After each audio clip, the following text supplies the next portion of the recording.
بسم اللہ الرحمن الرحیم۔ السلام علیکم ورحمۃ اللہ وبرکاتہ۔ محترم سامعین، آپ دیکھ رہے ہیں علم آن لائن چینل اور میں ہوں آپ کا ہوسٹ۔ آج میں آپ کو ایک ایسا وظیفہ بتانے جا رہا ہوں جن کی سب سے زیادہ ضرورت ہماری عورتوں کے ہے، اور وہ یہ وظیفہ خاوند کے مزاج کو نرم کرنے کے لیے ہے۔ تو اگر آپ ایک ایسی عورت ہیں جس کا خاوند انتہائی سخت مزاج ہے اور بات بات پر لڑتا جھگڑتا نکتہ چینیاں کرتا ہے اور غصے کا بھی بہت یوں سمجھ لیجیے کہ بھڑکیلا ہے، تو ایسے حالات میں آپ جانتی ہوں گی کہ عورت کی زندگی بہت تلخ ہو جاتی ہے۔ تو آپ کو کیا چاہیے؟ آپ کو یہ چاہیے کہ جب آپ خاوند کو روٹی دینے لگیں، یعنی کہ اپنے ہسبینڈ کو کھانا پیش کرنے لگیں، تو آپ نے اس کو کھانا دینے سے پہلے 111 مرتبہ یا عفو کا ورد کر کے دم کرنا ہے۔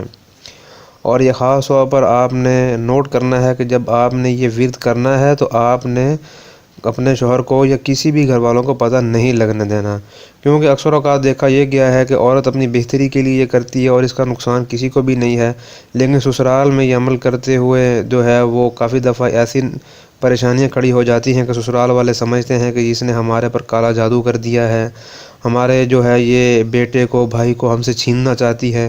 تو آپ نے یہ چیز انتہائی وہ نوٹیبل رکھنی ہے، اور یہ کھانا کھانے کے بعد تو 111 مرتبہ آپ سے نہیں پڑھا جائے گا۔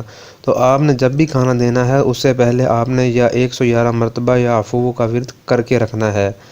آپ نے اس طرح 40 دن گزارنے ہیں، تو 40 دن گزرنے کے بعد انشاءاللہ آپ کے خاوند کا مزاج بالکل نرم ہو جائے گا اور وہ بد کلامی چھوڑ دے گا، اور وہ اپنی عورت سے یعنی کہ آپ سے بھی سلوک اچھا کرنے لگے گا۔ لیکن آپ نے یہ بات یاد رکھنی ہے کہ 40 دن تک آپ نے اس کی کسی بھی بات کا نیگیٹو جواب نہیں دینا۔ اگر وہ لڑ رہا ہے، جھگڑ رہا ہے، کسی قسم کی زیادتی بدتمیزی جو بھی کرتا ہے اس کو کرنے دیں۔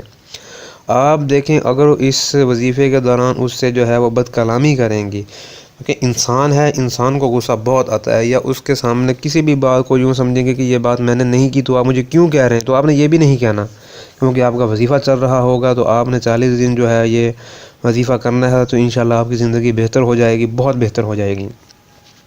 تو اس طرح اگر ابھی تک آپ نے ہمارا چینل سبسکرائب نہیں کیا تو ہمارے چینل کو سبسکرائب کریں، لائک کریں، شیئر کریں۔ السلام علیکم ورحمۃ اللہ وبرکاتہ۔